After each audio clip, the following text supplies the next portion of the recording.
సదాశివసమారంభాం శంకరాచార్యమధ్యమాం అస్మదాచార్యపర్యంతాం వందే గురుపరంపరాం.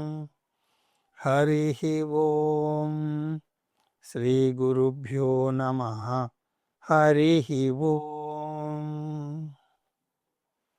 పార్థాయ ప్రతిబోధితాం భగవతా నారాయణేన స్వయం వ్యాసేన గ్రథితాం పురాణమునినాం మధ్యే మహాభారతం అద్వైతామృతవర్షిణీం భగవతీం అష్టాదశాధ్యాయినీం అంబ త్వామనుసందధామి భగవద్గీతే భవద్వేషిణీం. యం బ్రహ్మా వరుణేంద్రరుద్రమరుతస్తున్వంతి దివ్యైస్తవైః వేదైః సాంగపదక్రమోపనిషదైః గాయంతి యం సామగాః. ధ్యానావస్థితతద్గతేన మనసా పశ్యంతి యం యోగినః. యస్యాంతం న విదుః సురాసురగణాః దేవాయ తస్మై నమః. ఓం శ్రీకృష్ణ పరబ్రహ్మణే నమః. మరో వారం కార్యక్రమంలో భగవద్గీత జ్ఞానయజ్ఞంలో 94వ రోజు అధ్యయనానికి మీ అందరికీ స్వాగతం. అథ దశమోధ్యాయః విభూతియోగః. 10వ అధ్యాయము విభూతి యోగము. 2వ షట్కంలో కృష్ణ పరమాత్మ ఈశ్వర స్వరూపాన్ని వర్ణిస్తున్నాడు. 2వ షట్కం అంటే 7వ అధ్యాయం నుంచి 12వ అధ్యాయం వరకు వస్తాయి. 7వ అధ్యాయం నుంచి ఈశ్వర స్వరూపాన్ని ఒక క్రమ పద్ధతిలో వర్ణించుకుంటూ వస్తున్నాడు కృష్ణ పరమాత్మ. 7 నుండి 9 వరకు ఈశ్వర స్వరూపాన్ని చర్చించాడు. 10 నుంచి 12 వరకు కూడా అదే అంశం మనకు కొనసాగుతుంది. గడిచినటువంటి 3 అధ్యాయాల్లోనూ భగవంతుణ్ణి కృష్ణ పరమాత్మ జగత్ కారణ బ్రహ్మగా వర్ణించాడు. అంటే సృష్టికర్తగా వర్ణించాడు. అంతేకాకుండా భగవంతుని యొక్క 2 స్వరూపాలను కూడా వర్ణించడం జరిగింది. అవి పరాప్రకృతి, అపరాప్రకృతి. పరాప్రకృతి అన్నప్పుడు భగవంతుని యొక్క ఉన్నత స్థాయి అది. అపరాప్రకృతి భగవంతుని యొక్క వ్యావహారిక స్థాయి. ఇంకో విధంగా చెప్పాలి అంటే పరాప్రకృతి చైతన్యం అయితే అపరాప్రకృతి పదార్థం. ఆ విధంగా చైతన్యము ప్లస్ మాయా అన్నా, చైతన్యము ప్లస్ పదార్థము అన్నా భగవంతుడే. పరాప్రకృతి అపరాప్రకృతిలో సమానంగా ఉన్నటువంటి అంశాలు, భిన్నంగా ఉన్న అంశాలు కూడా మనం చూసాం. సమాన అంశాలు ఏమిటి? చైతన్యం అనాది, పదార్థం లేదా మాయ కూడా అనాది. అందువల్ల చైతన్యాన్ని కానీ పదార్థాన్ని కానీ సృష్టించలేం. ఈ అనాది సృష్టింపబడలేనటువంటి చైతన్యం పదార్థ సమ్మేళనాన్ని ఈశ్వరుడు అని అంటారు. ఇందులో మరి భిన్న అంశాలు ఏమిటి అన్నప్పుడు నిర్వికార, సవికారాలు. పరాప్రకృతి అయిన చైతన్యం మార్పు చెందదు, కానీ పదార్థం మార్పు చెందుతుంది. పదార్థం మార్పు చెంది ఈ జగత్తుగా వ్యక్తమవుతోంది. మళ్ళీ మార్పు చెంది అవ్యక్తంలోకి వెళ్ళిపోతుంది. ఆ విధంగా పదార్థం అవ్యక్తం నుంచి వ్యక్తంలోకి, వ్యక్తంలో నుంచి అవ్యక్తంలోకి మారుతూ ఉంటుంది. వ్యక్తంలోకి వచ్చినప్పుడు నానాత్వం కనబడుతుంది. ఈ విధంగా పరాప్రకృతి నిర్వికారం, అపరాప్రకృతి సవికారం. ఇక నిర్గుణ సగుణాలను చూస్తే పరాప్రకృతి నిర్గుణం. పరాప్రకృతికి ఏ గుణాలు లేవు. అందువల్ల దానిని అధ్యయనం చేయడం కొంచెం కష్టం. అంటే లౌకిక ప్రమాణాలకు అది అందదు. కానీ అపరాప్రకృతికి అనేక గుణాలున్నాయి. అందువల్ల అది సగుణమైంది. ఈ విధంగా పరాప్రకృతి నిర్గుణం, అపరాప్రకృతి సగుణం. ఇక సత్యం మిథ్యల విషయం చూస్తే ఈ అంశం ఇక్కడ మనకు పెద్దగా అవసరం లేదు. కానీ ఈ సందర్భంలో గుర్తు తెచ్చుకుంటే మంచిది. పరాప్రకృతి అయినటువంటి చైతన్యానికి ఉనికి విడిగా ఉన్నది. అందువల్ల అది స్వతంత్రం కాబట్టి అది సత్యం. కానీ పదార్థానికి విడిగా ఉనికి లేదు. అది పరతంత్రం, పరాప్రకృతి మీద ఆధారపడి ఉంటుంది. స్వతంత్రంగా ఉనికి లేని కారణంగా దాన్ని మిథ్యా అని అంటారు. ఈ విధంగా పరాప్రకృతి సత్యం, అపరాప్రకృతి మిథ్య. ఈ విధంగా చేతన అచేతన, నిర్వికార సవికార, నిర్గుణ సగుణ, సత్యమిథ్యల, అలాగే చైతన్య పదార్థాల మేలు కలయికను భగవంతుడు అని అంటారు. ఈ పరాప్రకృతి అపరాప్రకృతుల్ని కలిపి జగత్తు యొక్క మాతాపితలు అని అంటారు. అంటే ఈ రెండు విడదీయలేని, విడిపోని, విడరాని జంట. వాగర్ధావివ సంపృక్తౌ వాగర్ధ ప్రతిపత్తయే జగత పితరౌ వందే పార్వతీ పరమేశ్వరౌ అంటూ రఘువంశ ప్రార్థనా శ్లోకం. దీని అర్థం ఏమిటి? వాగర్ధావివా, వాక్ దాని అర్థము అంటే ఒక పదం దాని యొక్క అర్థాన్ని ఎలా మనం విడదీయలేమో అలాగా పరాప్రకృతి అపరాప్రకృతిని విడదీయలేం. అలాంటి బంధం అది. అటువంటి భగవంతుడు జగత్కారణ బ్రహ్మ. అంటే ఈ జగత్తును సృష్టించాడు. భగవంతుని యొక్క జగత్కారణ హోదాని 3 దశల్లో వర్ణిస్తారు. భగవంతుని యొక్క ఈ స్థాయి భేదాలు ఏవైతే ఉన్నాయో అవి భక్తుని యొక్క స్థాయి భేదాలను దృష్టిలో పెట్టుకుని చెప్పబడ్డాయి. అంటే మందభక్తులు, మధ్యమ భక్తులు, ఉత్తమ భక్తులు వీళ్ళని దృష్టిలో పెట్టుకుని చెప్పబడ్డాయి. మొదటి స్థాయిలో మందభక్తులకు భగవంతుడు ఈ జగత్తుని సృష్టించాడు అని చెప్తుంది శాస్త్రం.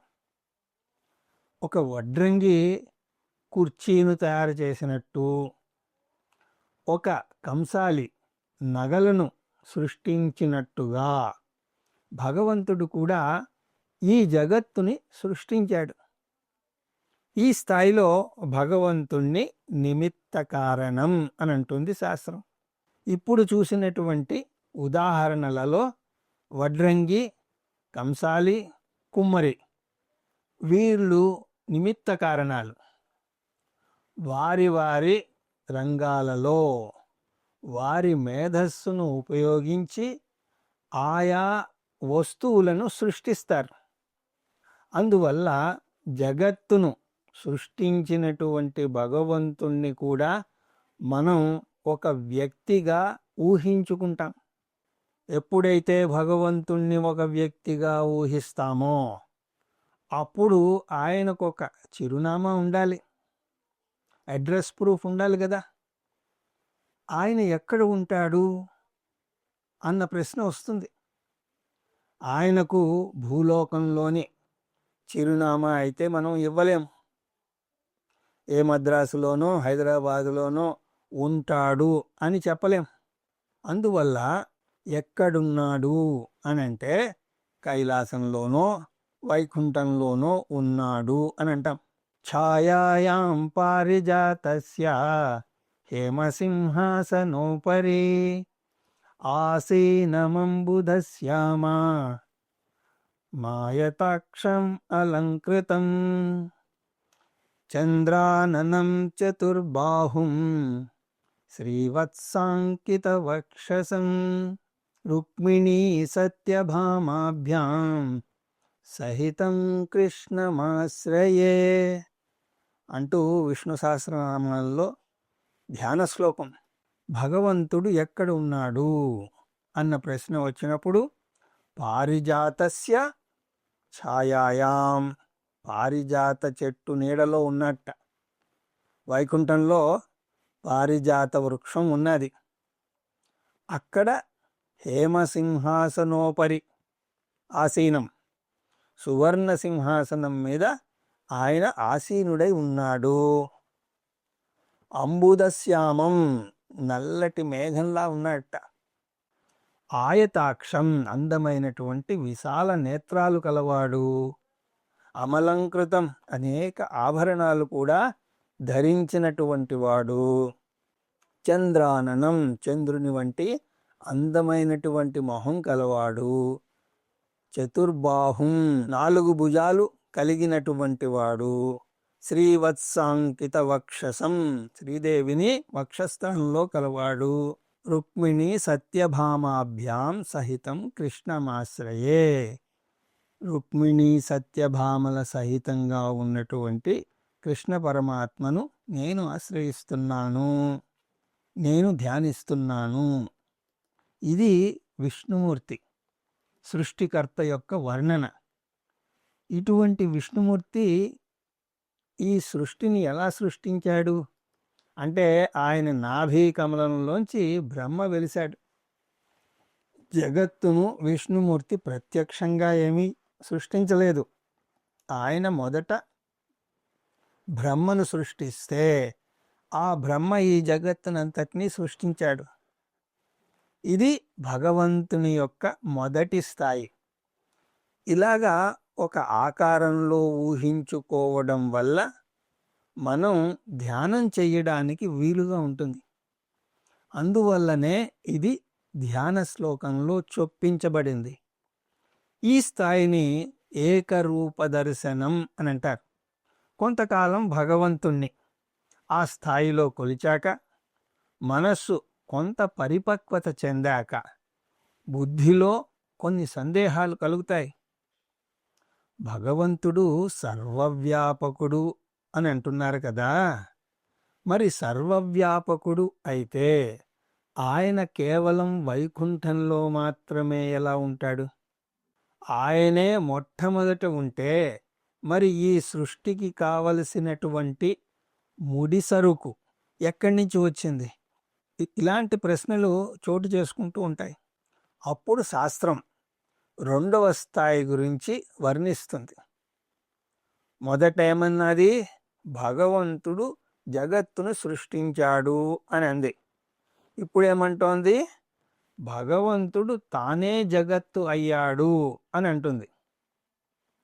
ముందు చూసిన ఉదాహరణలలో వడ్రంగికి చెక్క అన్నది బయట నుంచి దొరుకుతుంది, కంసాలికి బంగారం బయట నుంచి దొరుకుతుంది, కుమ్మరికి మట్టి కూడా బయట నుంచి దొరుకుతుంది. కానీ సృష్టికి పూర్వం పదార్థమే లేదు, చైతన్యం మాత్రమే ఉంది. అంటే ఆ భగవంతుడు మాత్రమే ఉన్నాడు, ముడి సరుకు అన్నది లేదు. అందువల్ల ముడి సరుకు కూడా ఆయన నుంచే వచ్చింది. సృష్టికి పూర్వం ఆకాశం లేదు, ఆకాశంతో కూడినటువంటి పంచభూతాలు లేవు. అవి కూడా ముందు సూక్ష్మ రూపంలో, తర్వాత వాటి పంచీకరణం జరిగి స్థూలభూతాలుగా సృష్టింపబడ్డాయి. అందువల్ల ముడి సరుకు కూడా ఆయన నుంచే వచ్చింది. అది ఎలా వచ్చిందండి? అది సాధ్యమా అంటే శాస్త్రం దానికి ఉదాహరణ కూడా చెప్తుంది. ఏమిటది? యథోర్ణనాభి సృజతే గృహ్ణతే చ అని ముండకోపనిషత్తు వాక్యం. ఎలాగైతే సాలెపురుగు తనలోంచే దారాన్ని తీసుకుని సాలెగూడు కడుతుందో, ఆ విధంగానే భగవంతుడు కూడా తనలోంచే ఈ ముడి సరుకుని తీసుకుని జగత్తుని సృష్టించాడు. అలా ఎలా సృష్టించగలడు అంటే ఇంతకు ముందే మనం చూసాం కదా, భగవంతుడు పరాప్రకృతి అపరాప్రకృతిల కలయిక అని చూసాం. అంటే ఆయనే చైతన్యతత్వం, ఆయనే పదార్థతత్వం కూడా. అందువల్ల భగవంతుడు తానే జగత్తు అయ్యాడు అని అంటుంది శాస్త్రం. దానికి వాడే పదం ఈశ్వరుడు. ఆ విధంగా జగత్తుకి ఉపాదాన కారణం కూడా ఈశ్వరుడే. భగవంతుడు తానే జగత్తుగా అయ్యాడు అని తెలుసుకుంటే భగవంతుడు ఎక్కడ ఉన్నాడు అని ఇప్పుడు మనం అడగం. భగవంతుడు ఎక్కడ ఉన్నాడు అని ఎవరైనా అడిగితే ఈ స్థాయిలో జవాబు చెప్పకుండా తిరిగి భగవంతుడు ఎక్కడ లేడు అని ప్రశ్నించగలగాలి. జగత్తు అంతటా కూడా భగవంతుడున్నాడు. ఇంతకుముందు ఆకాశాన్ని వాయువుని భగవంతుడు సృష్టించాడు అని చెప్తే ఇప్పుడేమంటున్నాం? ఆకాశము భగవంతుడే, వాయువు భగవంతుడే. ఇదంతా కూడా మనం 7వ అధ్యాయంలో చూసాం. రసోహమప్సు కౌంతేయ ప్రభాసి శశి సూర్యయో ప్రణవ సర్వవేదేషు శబ్దకే పౌరుషం ఋషు అంటూ, అలాగే ఉదయిస్తున్న సూర్యునికి నా నమస్కారాలు అనంటూ అసౌయస్తామ్రో అరుణ ఉత బభ్రస్సు మంగళ ఏచే మాగం రుద్రా అభితో దిక్షుశ్రితా సహస్రో వైశాఖం హేడహీమహే అసౌయో వసర్పతి నీలగ్రీవో విలోహితః ఉతైనం గోపా అదృసన్నదృసన్నదుహార్యః అంటూ నమ్మకంలో ఎంత అద్భుతమైనటువంటి మంత్రం ఇది. పరమేశ్వరుడు అద్భుతంగా సూర్యభగవానులాగా అనేక రంగులలో ప్రకటితమవుతున్నాడు. ముందు ఎర్రటి రంగుతో, ఆ తర్వాత మేలిమి పసుపు రంగులో, ఆ తర్వాత తెల్లటి తెలుపు రంగులో మారుతూ ఉంటాడు. ఈ దర్శనం కూడా గోపికలకు గోపబాలురకు అవుతుందిట అని అంటుంది రుద్రం.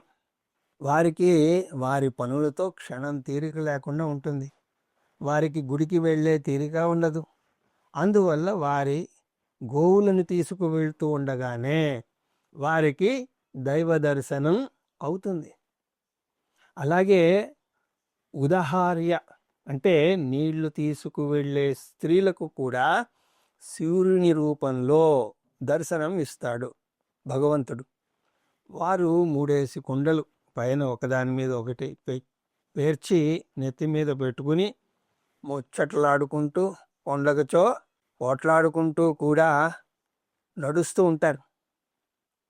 ఆ కుండల్లోని నీళ్లు మాత్రం కొంచెం కూడా బయటకు చెందవు. వారు కూడా గుడికి వెళ్ళాల్సిన అవసరం లేదు. సూర్య భగవానుని రూపంలో భగవంతుడు వారికి దర్శనమిస్తాడు.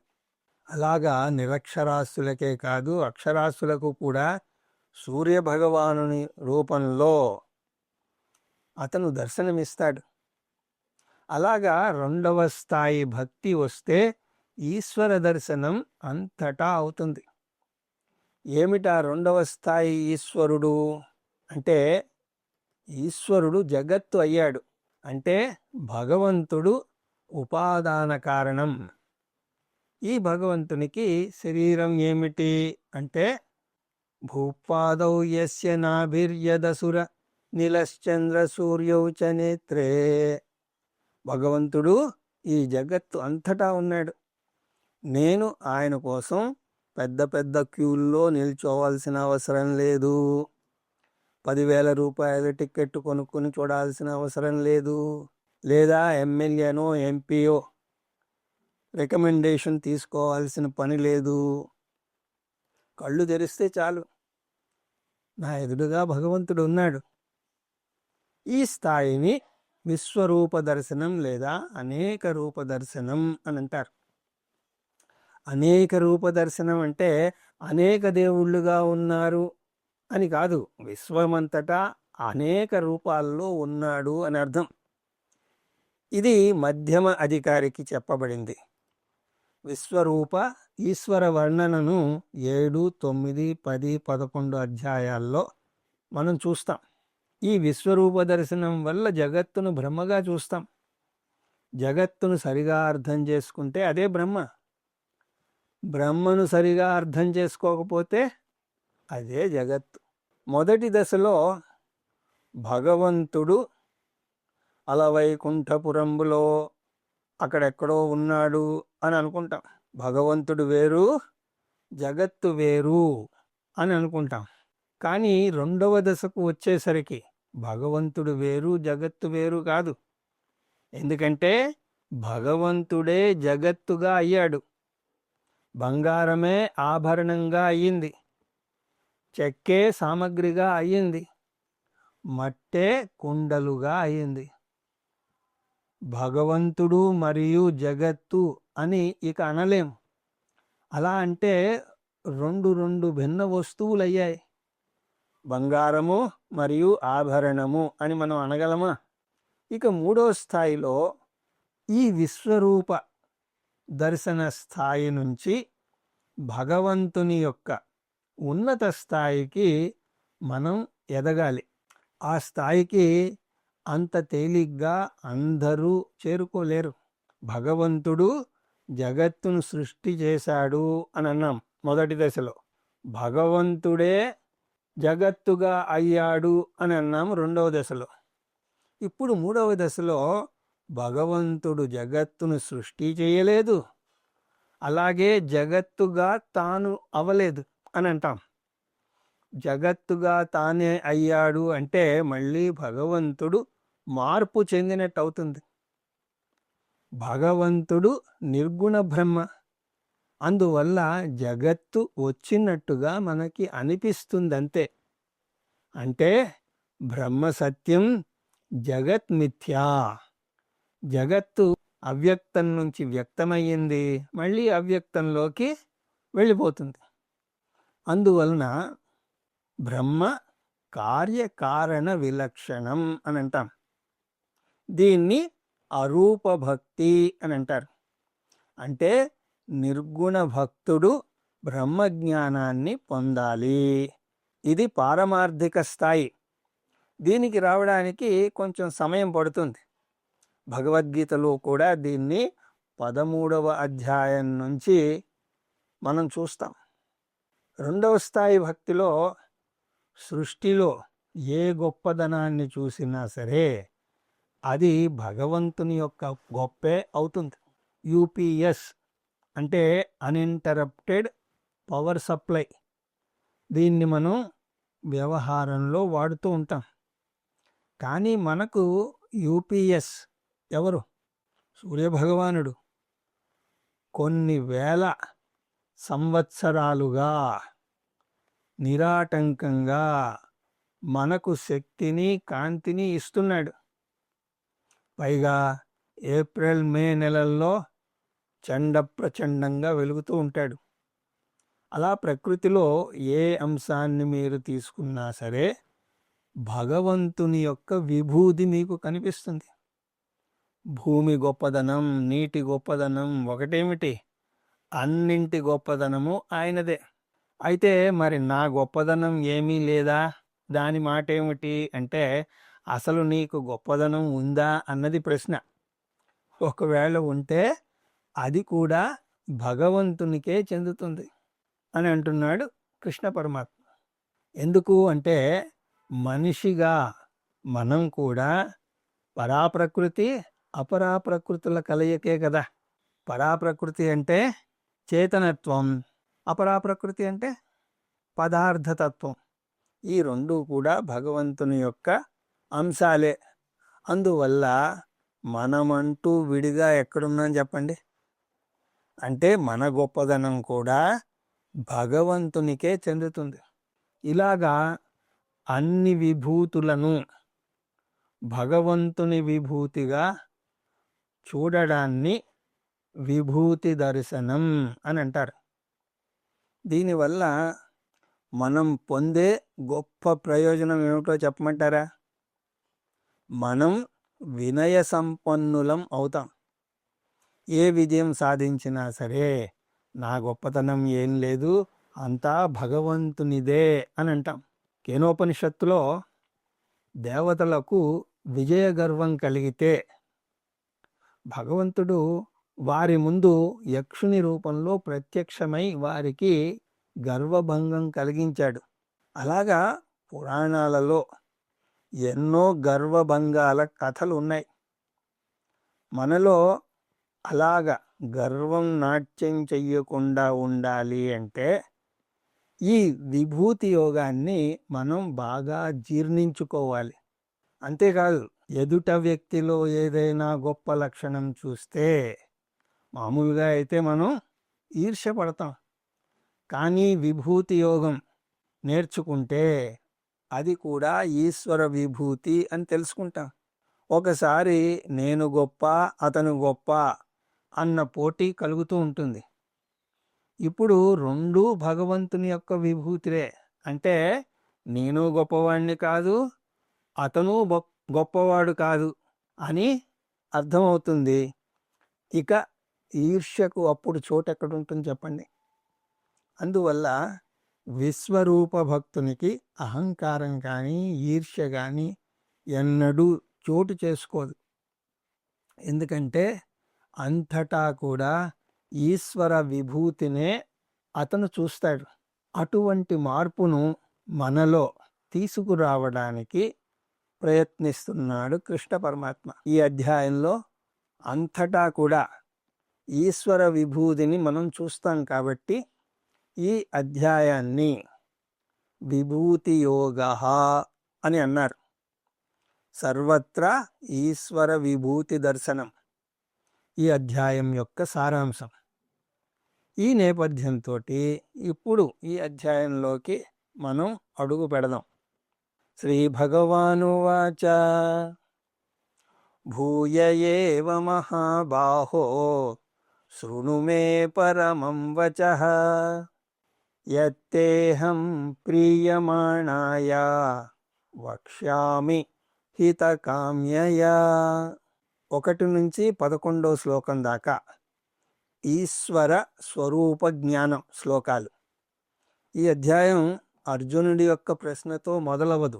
ఇక్కడ భగవంతుడే స్వయంగా ఈశ్వర స్వరూపం గురించి మరికొన్ని వివరాలను ఇవ్వదలుచుకున్నాడు. నువ్వు నాకు ప్రియ శిష్యుడివి కాబట్టి నీకు ఇంకా చెప్తున్నాను అంటున్నాడు.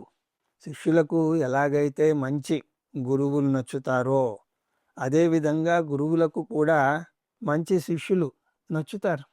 ఎందుకంటే ఒక మంచి శిష్యుడు దొరికితే గురువు తన యొక్క సృజనాత్మకతను, బోధనా పటిమను బయటకు తీసుకురాగలుగుతాడు. శిష్యుడు శ్రద్ధగా వింటే గురువులో ఉత్సాహం ఉరకలు వేస్తుంది. అదే శిష్యుడు గనక ఆవదంతాగిన మొహం పెట్టి మాటి మాటికి టైం చూసుకుంటూ ఉంటే ఆ గురువుకి చెప్పేది కూడా అతను మర్చిపోతాడు. కఠోపనిషత్తులో నచికేతుణ్ణి యమధర్మరాజు మెచ్చుకుంటాడు.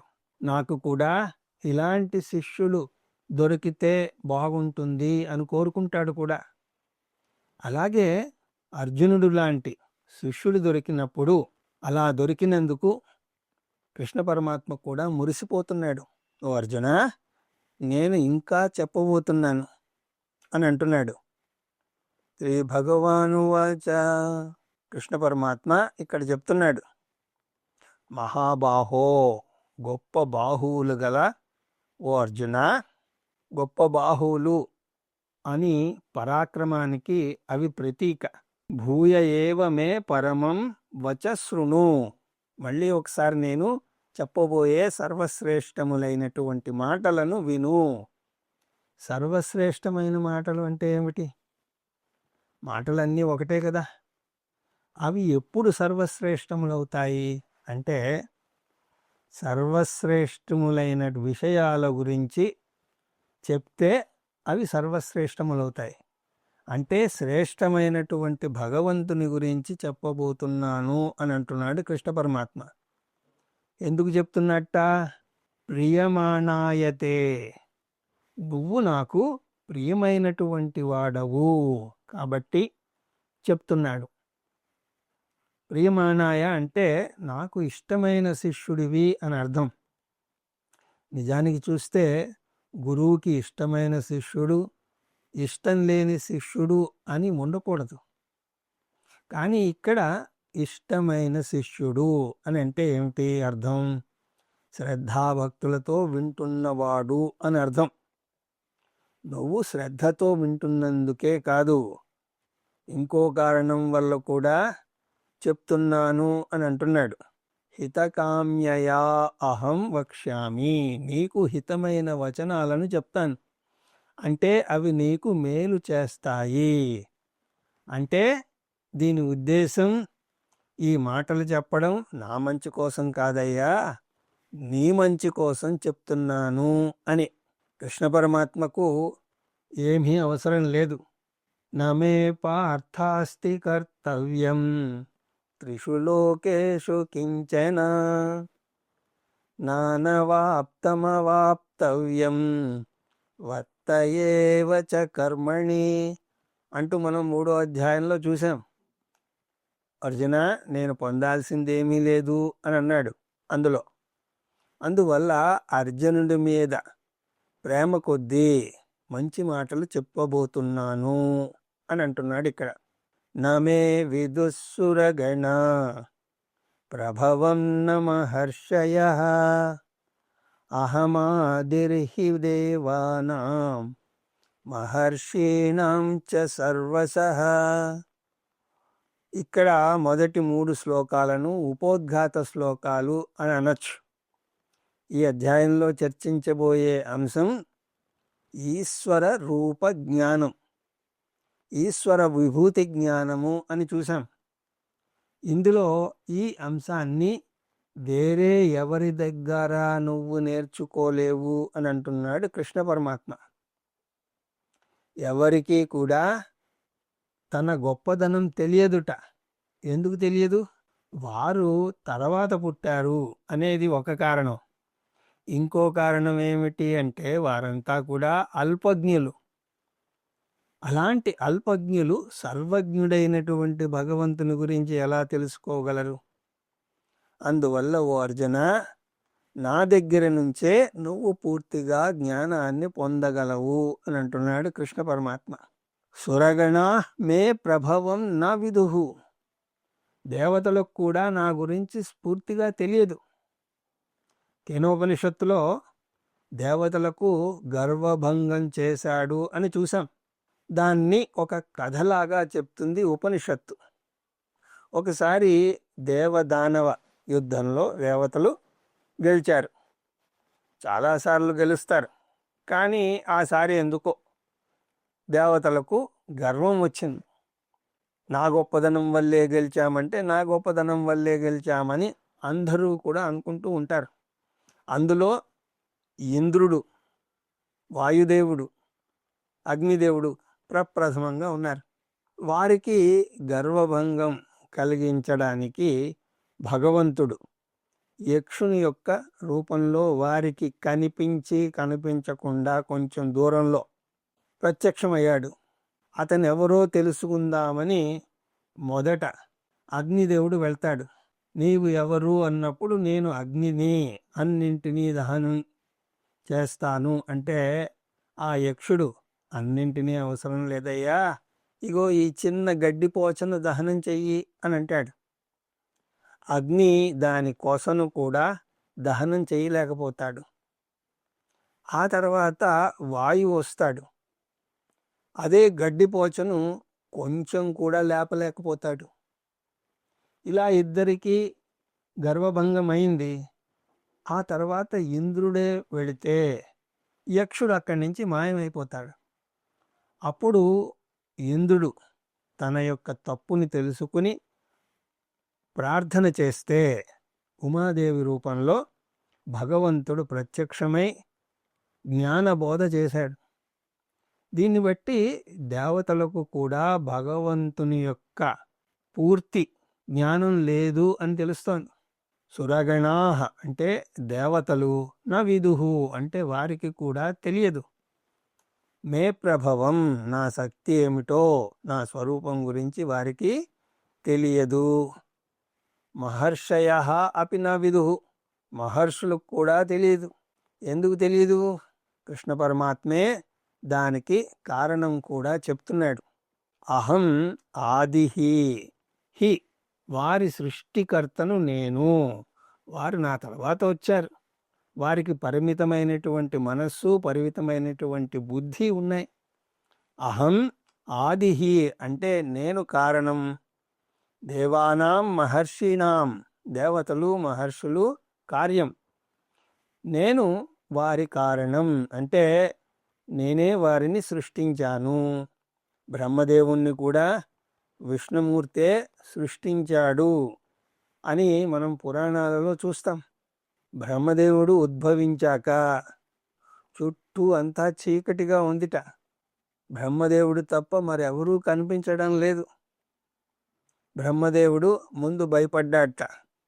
ఆ తర్వాత తపస్సు చేస్తే అప్పుడు విష్ణుమూర్తి బ్రహ్మకు జ్ఞానాన్ని ప్రసాదించాడు. యో బ్రహ్మాణం విదదాతి పూర్వం యో వై వేదాంశ్చ ప్రహిణోతి తస్మై. అందువల్ల భగవంతుడు బ్రహ్మదేవునికి కూడా సృష్టికర్త.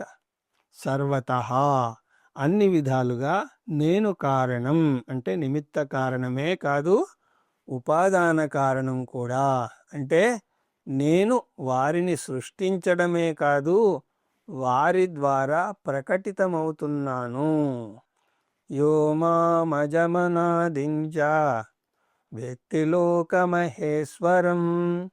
అసమ్మూఢః సమత్యేషు సర్వపాపై ప్రముచ్యతే.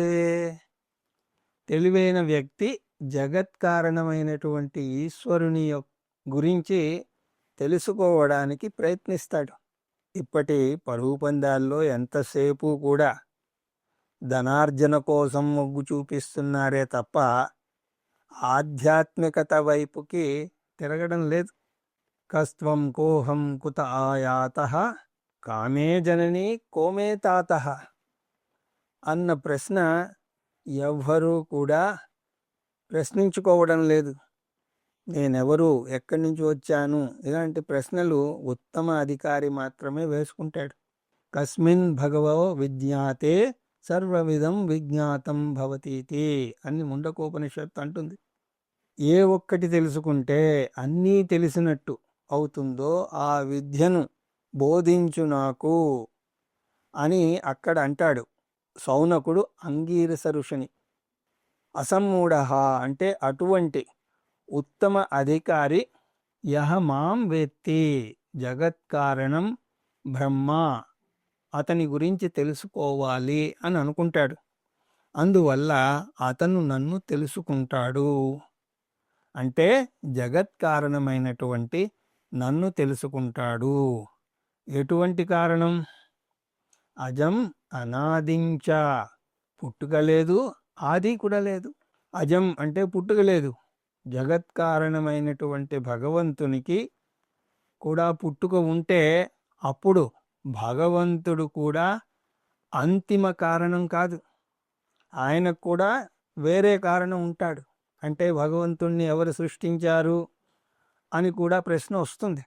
అందువల్ల భగవంతుడు కారణం లేనటువంటి కారణం.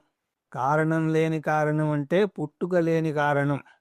పుట్టుక ఉంటే దానికొక ఆది అంటే మొదలు ఉంటుంది. పుట్టుక లేదు కాబట్టి ఆది లేదు. ఈ రెండు కూడా ఒకదానితో ఒకటి పెనవేసుకుని ఉంటాయి. పుట్టుక లేదు కాబట్టి ఆది లేదు, ఆది లేదు కాబట్టి పుట్టుక లేదు. పురాణాల్లో పార్వతీ పరమేశ్వరులను ఆది దంపతులుగా వర్ణిస్తారు. వారికి పుట్టుక లేదు. లోకమహేశ్వరం ఇక్కడ స్థితి కారణంగా చూసాం. లోకానికి మహేశ్వరుడు అంటే స్థితి కారణం. సృష్టి స్థితి కారణాలు వచ్చాయి కాబట్టి లయ కారణాలు కూడా ఇక్కడ కలుపుకోవాలి. సృష్టి స్థితి లయ కారణమైనటువంటి ఈశ్వరుణ్ణి సమత్యేషు అసమ్మూఢ, మనుషుల్లోకెల్లా తెలివైన వ్యక్తి తెలుసుకుంటాడు. అలా తెలుసుకోవడం వల్ల అతను పొందేటువంటి ప్రయోజనం ఏమిటిట? సర్వపాపై ప్రముచ్యతే, సంసారంలోని పాపాలన్నీ తొలగిపోయి మోక్షాన్ని పొందుతాడు. అయితే ఇక్కడ మనం ఒక విషయాన్ని గమనించాలి. ఇక్కడ వర్ణింపబడుతున్నటువంటి ఈశ్వరుడు విశ్వరూప ఈశ్వరుడు, అంటే మధ్యమ అధికారిని తెలుసుకునేటువంటి ఈశ్వరుడు. ఇంకా అతను ఉత్తమ అధికారి అవలేదు. అతను అరూప ఈశ్వరుణ్ణి అతని గురించి తెలుసుకోలేదు.